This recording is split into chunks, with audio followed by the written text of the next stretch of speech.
Virgo, hello, Sun, Moon, Rising, Venus, Signs, Cross Watchers. Ito na po yung reading ninyo para sa second week. Pero huwag ka mag-alala, Virgo, kahit lumagpas yung second week na yan, as long as natagpuan ka nitong reading ko, timeless reading lahat ng readings ko dito. Ayan. Ano ba yung mga ganap, mga pwede mangyari sa'yo itong second week? Yan. Kung alam nyo yung Sun, Moon, Rising, Venus, Signs nyo, maganda, makalipat-lipat kayo sa iba't ibang signs. Kung hindi nyo alam, search nyo sa Google how to calculate your birth chart. Maraming salamat nga pala, Virgo, sa pag-hangout mo sa akin ngayon para manood ng reading ko. Bago ka man dito or matagal na, grateful ako sa suporta ninyo. Don't forget to subscribe, like, follow. Pakishare na rin itong ating reading kung nasisiyan kayo rito para naman pag-show na rin ng suporta.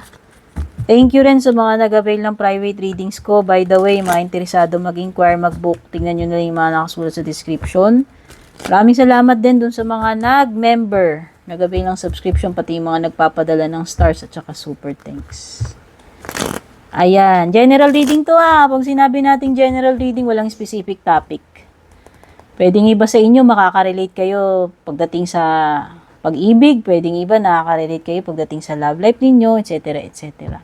Hindi ko rin po kontrolado kung ano man yung mga energies na lumalabas dito. Hindi po ako psychic, tagabasa lang ako ng kung ano yung mga mensahe sa cards. Pwedeng past, present, or future energies ito sa inyo.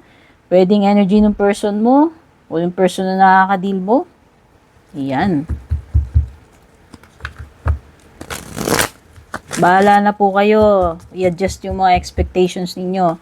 Pero ang ibig lang sabihin, dahil general reading ito, hindi lahat. Ito ay tugmang-tugma mismo sa istorya ninyo or mga nangyayari sa inyo. Okay?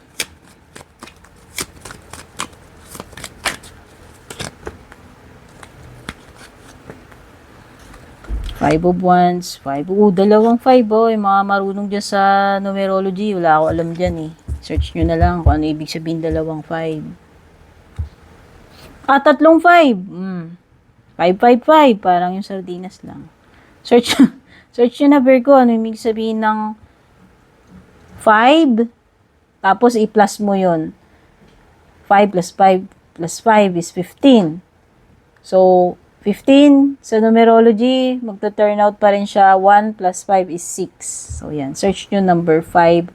Or 555, pwedeng angel number yon or pwedeng the number 6 since tatlong 5 is total to 15. And pag ipinlas mo yung 15, 1 plus 5 is 6. So bakit ko sinasabi yon?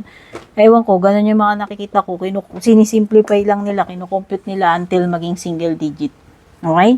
Wala ko alam kasi sa mga ganun Pero makakatulong yun. Malay nyo, may hidden na mensahe doon na importante dito sa connected sa reading mo, sa sitwasyon mo. Okay?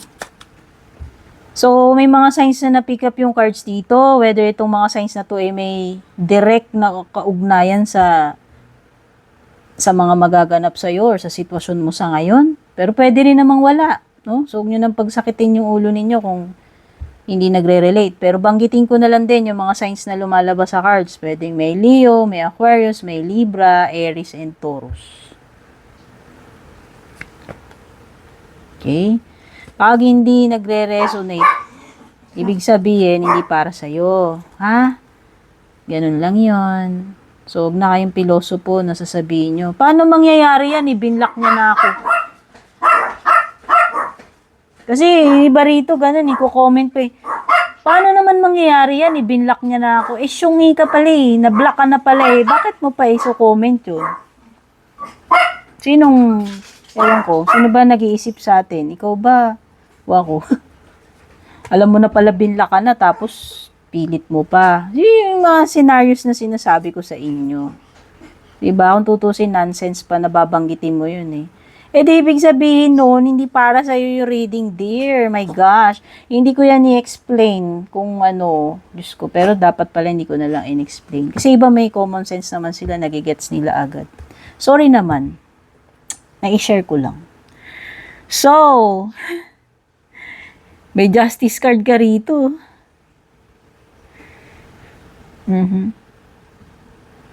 Mukhang meron something na manunong balik dito, upright yung justice mo.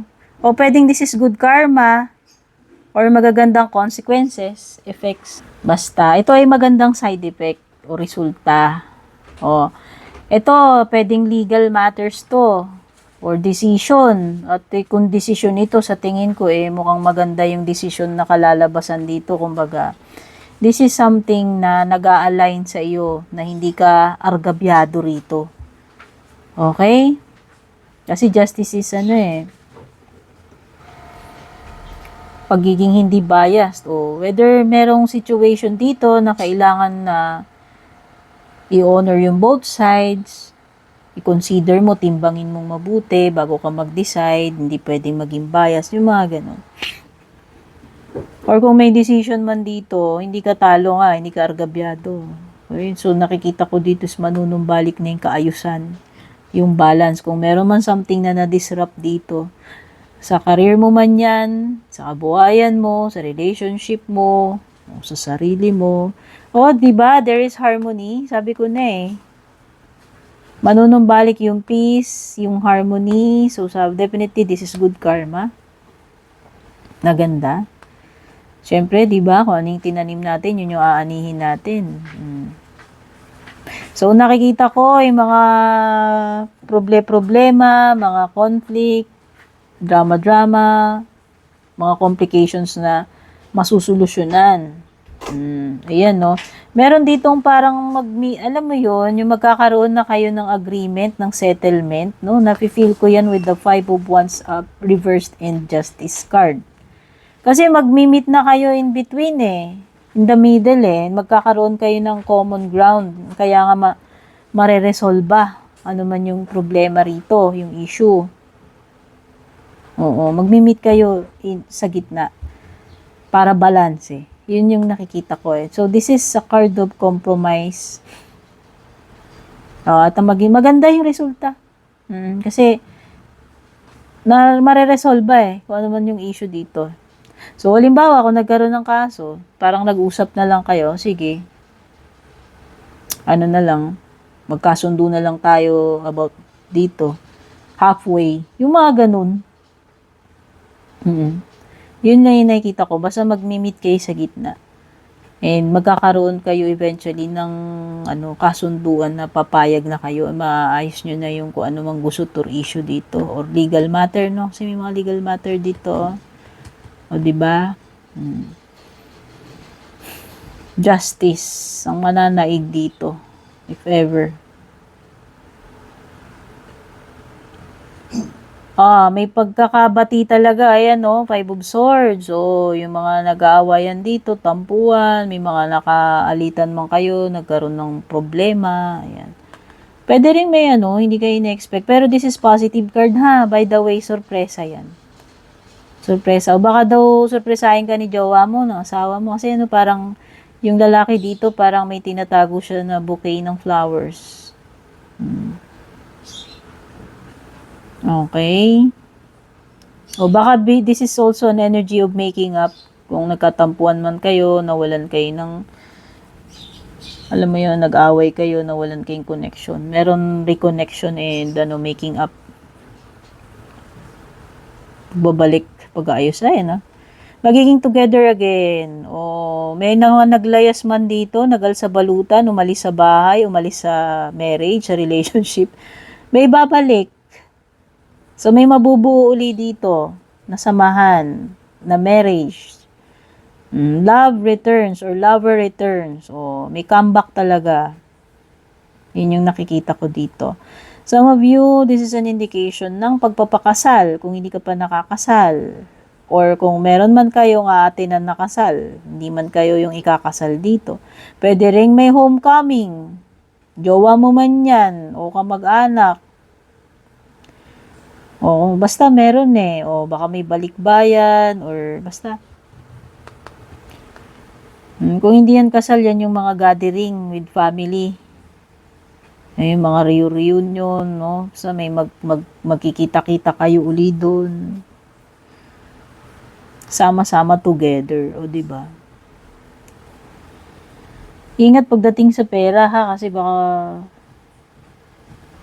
O yung mga mahilig tumaya dito, yung mga mahilig, bago kayo papasok na investment, mag-ingat kayo, baka kayo ay, alam mo yun, ma-bankrupt, matalo. Oo, tas, alam mo yun, yung magkaroon ka ng financial crisis. Oo, kung malala yan, dear. Oo, yun lang naman.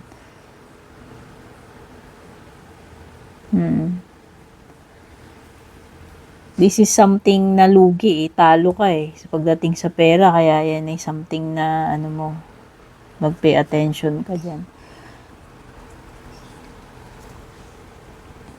Meron talaga rebuilding, sa kajuwaan, sa kakonect, sa relationship, sa marriage. May mga magkakabati dito, mabubuo uli yung samahan, yung marriage. Oo, work in progress. Yun yung nafe-feel ko. May rebuilding with the hammer eh. O, diba? O yung iba sa inyo dito, manunumbalik yung pagmamahal, manunumbalik yung passion sa samahan. Kung nagkasiraman kayo nitong person na to, andun definitely yung repairing. Okay, so good news naman. Ayan, para sa mga single, ito pagiging active uli. Kung may mamimit ka man, nangangamoy date this week or second week, basta may makikilala kang bagong person na yun yung bubuo. This person will complete you or ito yung magre-repair ng broken heart mo. May something na ganun eh. Baka ito na yung sagot sa tinatanong mo or hinihiling mo na person kung naghihintay ka ng ganyang person. Basta. So, nakikita ko dito, magiging active ka uli pagdating sa love life. Kasi may dating, may makikilala, no? Or parang parang energy ng minamarket mo na uli yung sarili mo, kumbaga, I'm single, I'm ready to date, parang mga ganong energy. Kumbaga, pinost eh. Kumbaga, nakalagay uli sa listing, active na uli yung listing mo na, ay, si Virgo, single and ready to mingle, parang ganon. Baka naman yung iba dito kayo yung mga dating sites, ayan, baka ganun. Kasi parang may ganun ako, parang ipinaskill eh. Bakante na uli ako, ayan, I'm free, parang ganun. Ganung energy, Virgo. Okay. Yung iba dito, this is new chapter kasi this is parang yung death card Kung meron man nag-end sa'yo, definitely merong new chapter. Diba may bagong person, may dating, ganun. So, yan, nakikita ko lang this is a new chapter. Kung ito man same person, sabi ko nga, nagkaayos kayo, nabuo uli. So, na to pagbabago nire-rebuild nyo na Yun lang yung mga napipick up ko dito. Pwedeng past person kasi may kaset. Something na from the past.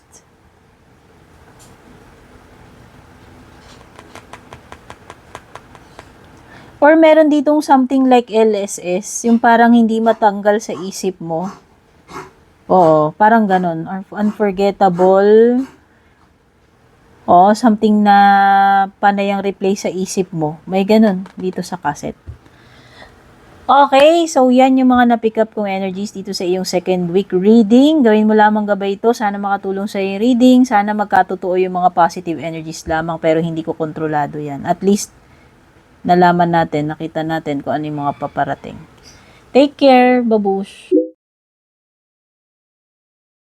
And kung balak nyo pong mag-book or mag-inquire ng personal readings ko, basahin nyo lamang po itong nakasulat sa screen or yung nakalagay sa description.